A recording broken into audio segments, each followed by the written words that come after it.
Expedia and Visit Scotland invite you to come step into centuries of history that await in Scotland. Castles steeped in legend walk along cobblestone streets. Come share the warmth of stories passed down through generations. This is a place with a past that is fully present today and all yours to explore. Plan your Scottish escape today at expedia.com/Visit Scotland. LinkedIn Hiring Pro can't predict the future, but it can help you feel confident about future hires. Because Hiring Pro combines real-time insights and candidate data from the LinkedIn network with the criteria you've set for your role to deliver you a list of top-fit candidates. Businesses who use LinkedIn are 24% less likely to reopen a role in the next 12 months. Hire right the first time with LinkedIn Hiring Pro. Post a free job today at linkedin.com/quality. Imagine a seguinte situação. Um paciente recebe uma prescrição médica super rigorosa, vai lá buscar o tratamento e, no meio do caminho, uma empresa decide simplesmente cortar a terapia pela metade. Uhum. E, baseada apenas em uma meta financeira, numa planilha, ou então num cenário totalmente diferente, uma universidade passa anos vendendo diplomas falsos. Nossa, sim. Destruindo o sonho de centenas de alunos, né? E a credibilidade de toda uma profissão junto. Situações assim parecem, roteiro de ficção. Pois é, mas acontecem todos os dias. E a grande questão, para quem nos escuta, é justamente como a última linha de defesa da sociedade, o sistema de justiça, lida com isso quando essas práticas chegam no limite. Exato. É aquela verdadeira fronteira, onde o direito deixa de ser uma teoria nos livros e passa a ditar as regras da sobrevivência do dia a dia. Com certeza. Quando os conflitos escalam e as regras parecem que não dão conta, é o judiciário que precisa ir lá e traçar a linha vermelha. Uhum. E é exatamente para investigar essas linhas vermelhas que a gente começa o nosso mergulho de hoje em uma nova pilha de decisões. Isso aí. A nossa base documental hoje é fresquinha. É o informativo de jurisprudência número 882 do STJ, o Superior Tribunal de Justiça. Datado de 24 de março de 2026. Exatamente. E a missão desta análise profunda não é ficar lendo o jargão processual de forma monótona, de jeito nenhum. A ideia é traduzir teses jurídicas complexas para o português claro. Entender de fato como essas decisões moldam a sociedade, né? Sem dúvida. O material de hoje traz julgamentos que são verdadeiros divisores de águas. Uhum. O tribunal foi provocado a responder questões fundamentais, sobre quebra de confiança, o peso do Estado e até o poder das plataformas digitais. Nossa, muita coisa. E antes da gente entrar de cabeça nisso, um recado rápido para os alunos e estudantes de direito que prestam concursos públicos e acompanham a nossa investigação. Sempre bom lembrar. Quem quiser saber mais e melhor, com um material de apoio incrível, é só dar uma olhada no nosso trabalho na plataforma do apoia.ce. Uhum. Lá tem o resumo escrito, com palavra-chave e questões inéditas sobre o informativo. E também, claro, vale acessar a nossa página no Instagram, que é o @informativo-sem-juridiquês. Todos os links estão na descrição aqui deste mergulho. Isso mesmo. Certo, vamos desempacotar isso. E acho que a melhor porta de entrada para essa discussão são os conflitos que afetam diretamente as partes mais vulneráveis da nossa sociedade, né? A saúde e a educação. Com certeza, é a balança do consumidor na prática. Então vamos começar pelo tema 1295. Foi julgado pela segunda sessão do STJ. O foco aqui é o transtorno do espectro autismo, o TEA. Um tema super sensível. Muito. O dilema que chegou lá nos ministros foi o seguinte: um plano de saúde tem o direito de limitar o número de sessões de terapias multidisciplinares, tipo psicologia, fonoaudiologia, para pacientes com autismo. E a corte cravou que não, né? Exato. A tese definiu que qualquer limitação desse tipo é abusiva, ponto final. O que é fascinante aqui é a recusa frontal do tribunal em aceitar que a complexidade da saúde humana seja enquadrada numa planilha de Excel. Nossa, sim. Para entender o porquê dessa decisão, a gente precisa olhar para a própria natureza do TEA. E, claro, para o objetivo de um contrato de saúde. Faz sentido. O tratamento do autismo ele exige estímulos contínuos para o desenvolvimento neuropsicomotor. Quer dizer, Não é uma intervenção cirúrgica pontual que a pessoa vai lá, opera e acaba num dia. É um processo contínuo, né? Trazendo para uma realidade mais do dia a dia de quem nos escuta, limitar essas sessões soa como um médico receitar um antibiótico para uma infecção grave por 10 dias, e aí o plano de saúde vai lá, intervém e avisa que a cota só cobre 3 dias. Tipo, interromper no 3º dia não é fazer um tratamento mais econômico. Não mesmo. É fazer um tratamento inútil, que deixa o paciente totalmente desprotegido no meio do caminho. Essa analogia ilustra perfeitamente o mecanismo da abusividade, sabe?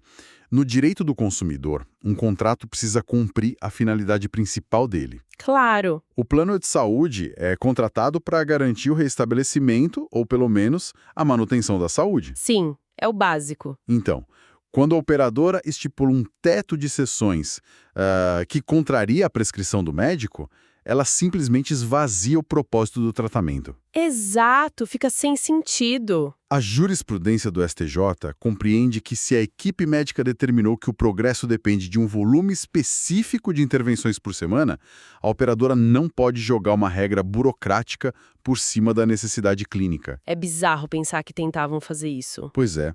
Fazer isso torna a cláusula inerentemente nula, porque atinge ali a vulnerabilidade máxima do paciente, né? E, olha, essa ideia de esvaziar a finalidade de um serviço por pura conveniência financeira nos leva direto para outro caso. Um caso bem revoltante também, mas agora no campo da educação. Ah, sim. O escândalo dos diplomas. Esse mesmo. A segunda turma analisou o recurso especial 2.078.628, que veio lá de Pernambuco. E, basicamente, instituições de ensino estavam oferecendo cursos superiores de forma totalmente irregular. Terceirização ilícita de atividades acadêmicas, né? Isso, uma verdadeira fábrica de ilusões vendendo diplomas sem validade. É uma quebra brutal da confiança social e a resposta institucional do judiciário precisava ser muito proporcional ao estrago que isso causa. Sem dúvida. O STJ confirmou uma condenação ao pagamento de R$300 mil por danos morais coletivos e o detalhe memorável, que chama muita atenção, é uma determinação adicional que eles fizeram. Que foi a questão do jornal, certo? Isso. A possibilidade de forçar a instituição infratora a publicar a sentença condenatória em jornais de grande circulação. Muito interessante essa medida. Mas, peraí, existe um ponto conceitual que causa muita confusão até para quem estuda para concurso. Qual? Quando se fala em dano moral, a imagem imediata é a de um indivíduo chorando no tribunal, né?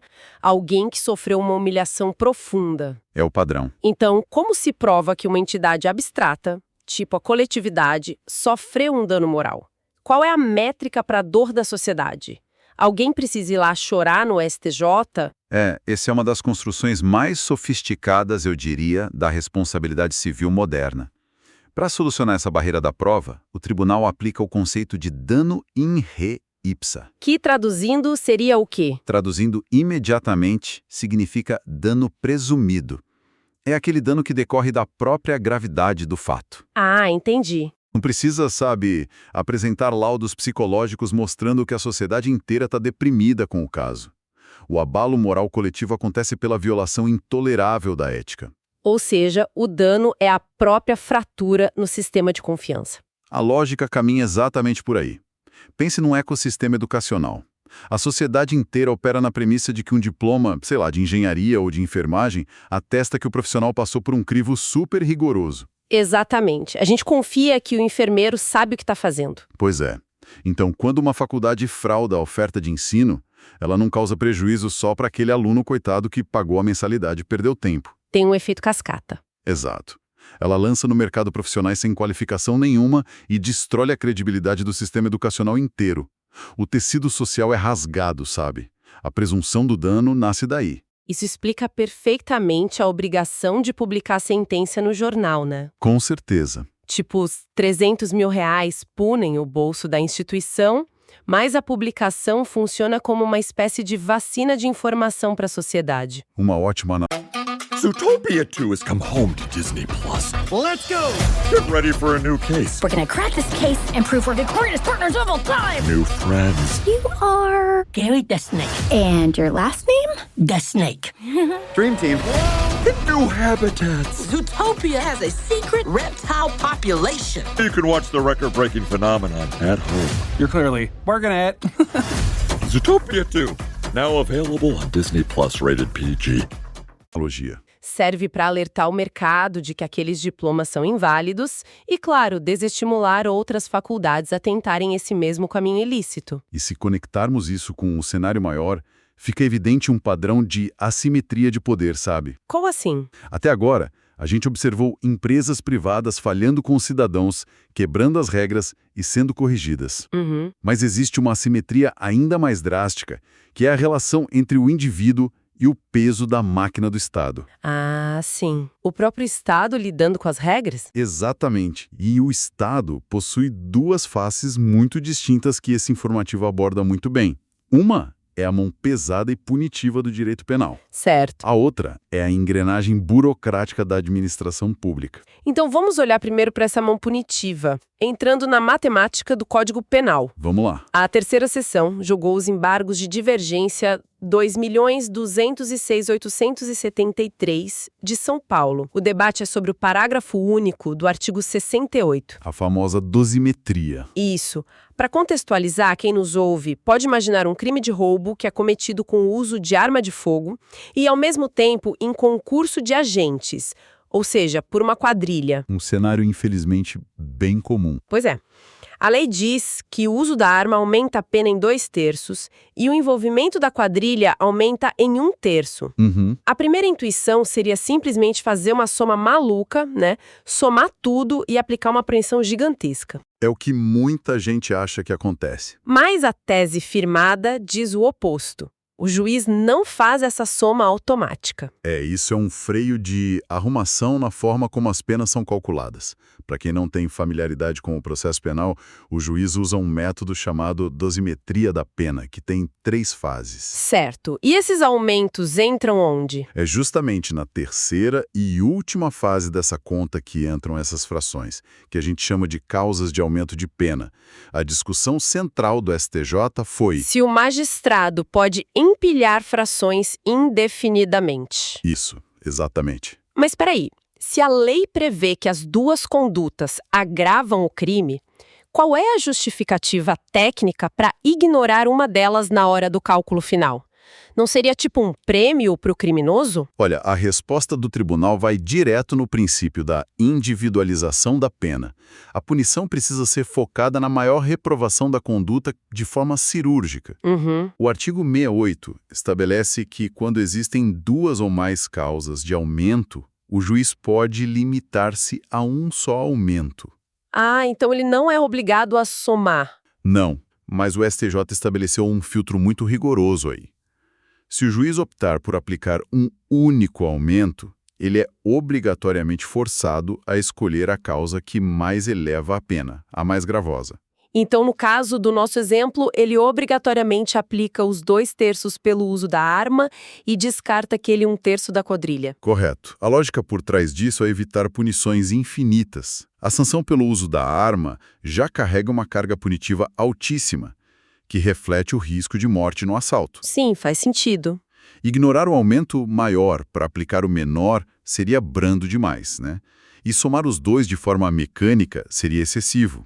Ao obrigar a aplicação do índice mais grave, o sistema garante a punição com o rigor necessário. Fica claro que existe uma balança aí bem delicada para evitar que o Estado cometa excessos ao punir. Mas e quando o Estado atua não como um juiz criminal, mas como um balcão burocrático? Aí a dinâmica muda bastante. O Estado é duro na hora de punir, mas e quando o cidadão precisa se defender contra o Estado? Isso nos leva ao caso da primeira turma, o recurso em mandado de segurança 75112 do Distrito Federal. Um caso muito emblemático. A disputa envolve a política ambiental e o Instituto Brasília Ambiental, que é conhecido como o IBRAM. O embate aqui é clássico, né? A urgência do cidadão contra a lentidão da burocracia. É um terreno onde a lealdade institucional do Estado é testada na prática. Olha a pegadinha do prazo administrativo. O cenário julgado foi o seguinte. uma pessoa está respondendo a um processo administrativo lá no órgão ambiental e percebe que não vai conseguir reunir todas as provas a tempo. Então, agindo dentro do prazo legal, ela vai lá e protocola um pedido pedindo a prorrogação desse prazo para a defesa. Tudo certinho até aí. Sim. O órgão público recebe o documento e, a partir daí, os meses passam sem nenhuma resposta. Eles ficam num silêncio absoluto. E o relógio correndo. Exato. Quando o IBRAM finalmente se manifesta, ele não apenas nega o tempo extra, mas avisa que, como o prazo original transcorreu enquanto o próprio órgão analisava o pedido, o cidadão perdeu a chance de se defender. É o famoso perdeu o prazo enquanto esperava a minha resposta. É uma armadilha, né? É a definição de um comportamento estatal contraditório. Totalmente. O STJ precisou intervir para reafirmar um princípio basilar, o conceito de proteção da confiança. Quando a gente se relaciona com a administração pública, se presume que o Estado vai agir com boa-fé. Sim, é o mínimo que se espera. Se a lei permite que a pessoa peça mais tempo e ela faz isso no momento adequado, cria-se uma expectativa justa de que o pedido vai ser avaliado antes que a guilhotina do prazo caia. A tese do STJ resolve isso de forma muito pragmática. A Corte decidiu que se a pessoa pede a prorrogação do prazo para a defesa dentro do prazo legal, a contagem do tempo fica suspensa até o órgão dar a resposta. Exatamente. É tipo uma analogia esportiva, né? É como parar o cronômetro do jogo enquanto o árbitro vai lá revisar uma jogada no vídeo. A bola não pode continuar rolando. A analogia é perfeita, o relógio congela. Admitir o contrário seria chancelar a má-fé do Estado. Permitir que a administração se beneficie da própria ineficiência. Não faz sentido o cidadão pagar pela demora do balcão. Pois é, o Estado não pode deixar o cidadão no vácuo esperando uma resposta e usar essa morosidade como arma para cortar o direito de defesa. E aqui a coisa fica muito interessante. Vamos fazer um salto gigantesco agora. Vamos lá. Saímos do mundo físico, dos carimbos das repartições públicas e dos prazos estatais, e vamos direto para a internet e o sistema financeiro do futuro. Um mundo completamente diferente. Total. A quarta turma julgou o agravo em recurso especial 2.294.622 de São Paulo. E o grande protagonista deste caso é o YouTube. Esse caso gerou muito burburinho. Com certeza. A situação é a seguinte: o YouTube remove canais e derruba conteúdos por iniciativa própria, sem receber nenhuma ordem judicial mandando fazer isso. E a dúvida central é: isso pode? Pois é, isso pode. Plataformas digitais podem atuar como juízes dos próprios espaços? E a decisão da corte foi que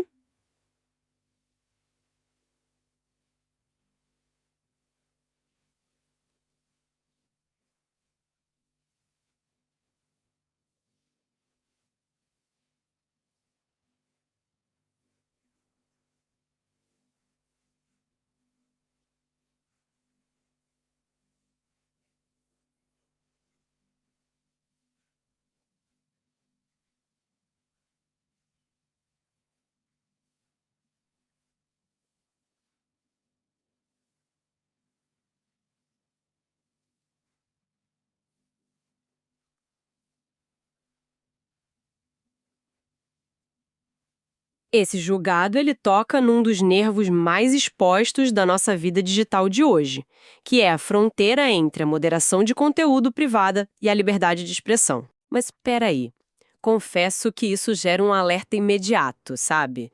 O Marco Civil da internet não foi criado justamente para impedir que as plataformas ficassem vigiando e apagando o que as pessoas postam? Sim. Existe essa proteção. A regra não era que apenas um juiz poderia determinar o que é ilegal? Dar esse poder de remoção proativa para o YouTube?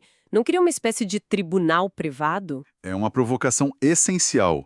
E para decifrar isso, a gente precisa entender como isso interage com o Marco Civil da Internet, a Lei número 12.965. O Marco Civil estabelece que, como regra geral, uma plataforma só é responsabilizada por conteúdos de terceiros se ela descumprir uma ordem judicial específica para remover aquilo. Para evitar que o Google vire o censor da internet. Exatamente. O objetivo é proteger a liberdade de expressão. Mas o grande divisor de águas nesse caso do STJ é o tema do conteúdo. Ah, então tem uma exceção. Sei lá, filmes pirateados, o cenário muda. Não é um debate político complexo, é uma violação objetiva de propriedade intelectual. A plataforma, então, estaria fazendo um trabalho de manutenção da própria casa, limpando a bagunça que viola a lei de direitos autorais. Exato. O termo técnico para isso é atividade de compliance interno. O STJ entendeu que provedores de aplicação têm o direito e o dever de higienizar seus espaços contra violações claras. Desde que não haja abuso, claro. Claro, permitir que vídeos piratas fiquem no ar indefinidamente até que um juiz ordene a retirada simplesmente destruiria a indústria criativa. Trazendo para o mundo físico, de novo, é como se a plataforma fosse o dono de um shopping center. Boa comparação. O dono do shopping não pode prender ninguém. Ele não é a polícia. Mas se ele vê uma pessoa vendendo produto falsificado no meio do corredor dele, ele tem o direito de pedir para a pessoa se retirar com base nas regras do local. Ele não precisa ligar para um juiz e pedir um mandado para isso. A espacialidade da internet funciona muito assim. É um ambiente privado aberto ao público, e a jurisprudência reconhece que eles podem exercer esse compliance. Muito interessante. E falando em moldar as regras do futuro, a gente não pode terminar sem mencionar brevemente o que o STJ está preparando lá nos bastidores. Os famosos temas afetados. Isso. As notas de rodapé do informativo sempre trazem o que vem por aí. Na primeira sessão, por exemplo, temos os temas 1417 e 1418, sobre precatórios. Para quem não lembra, precatório é aquele título de dívida do governo quando o Estado perde um processo. Perfeito. A Corte vai definir se é possível vender ou ceder esse crédito de ação previdenciária que já virou precatório. E se o juiz pode controlar a regularidade desse negócio de ofício. É um mercado gigantesco. A definição desse poder de fiscalização do juiz vai ditar a segurança jurídica de bilhões de reais. Tem muita gente que não pode esperar anos na fila para receber e acaba vendendo, né? Além disso, também há discussões na 5ª turma sobre o ECA, o Estatuto da Criança e do Adolescente. Sim, sobre medidas socioeducativas. Exato, discutindo a unificação da liberdade assistida, ou seja, o tribunal está ativamente debatendo essas questões super sensíveis e organizando os gargalos processuais. Com certeza. Bom, recapitulando a nossa jornada mental de hoje, vimos o STJ proteger pessoas com autismo contra a lógica fria das planilhas dos planos de saúde. Vimos a Corte exigir a publicação em jornal para alertar a sociedade sobre o dano moral coletivo dos diplomas falsos. Preservando a confiança da coletividade. Aplicamos o peso do Código Penal com precisão cirúrgica na dosimetria, exigindo a causa mais gravosa. Vimos também o tribunal exigir lealdade do Estado nos prazos administrativos, com o caso do IBRAM, e, claro, dar às plataformas digitais o poder de arrumar a própria casa com o compliance interno. Uma análise muito rica. E isso tudo, sabe, levanta uma questão importante para a gente refletir. Qual seria? Quando a gente analisa essa decisão sobre o YouTube e o poder dos termos de serviço, a gente nota uma mudança bem profunda na nossa sociedade. Estamos caminhando para uma era onde as leis mais rápidas e sentidas no nosso dia a dia não são apenas aquelas escritas no papel pelo Estado, lá no Congresso. Pois é. Mas sim os termos de serviço de uma plataforma digital ou o contrato de um plano de saúde. Até que ponto o judiciário vai continuar sendo o maestro de todas essas relações, né? Exatamente. Ou será que ele vai se tornar apenas um árbitro de emergência, chamado só quando tudo mais falhar e as regras privadas saírem do controle? Fica aí o pensamento provocativo final pairando no ar, excelente para quem nos ouve explorar e matutar durante os próximos dias. Com certeza. Agradecemos demais a companhia de quem escuta, de quem estuda com a gente. Continuem acompanhando, lendo os informativos e desmistificando o direito. Encerramos este mergulho profundo por aqui e nos encontramos na próxima investigação. Até lá! Meet the new iCIMS, the single talent acquisition platform that's fully future-ready. It works wherever and however you hire, with insights no one else offers. One solution that fits seamlessly into your existing tech stack, which is why IT and HR leaders trust it. With the best of enterprise-grade software and AI, iCIMS helps you identify and secure the right talent faster. iCIMS, powering exceptional hiring. Learn more at icims.com. Bar and restaurant owners, fans are already choosing where to watch on Sundays. Make sure it's your place. NFL Sunday Ticket gives you every live out-of-market Sunday afternoon game and is only available for your business through EverPass. More games, more reasons to choose your bar, more reasons to come back every week. Be the place fans choose. Only on EverPass.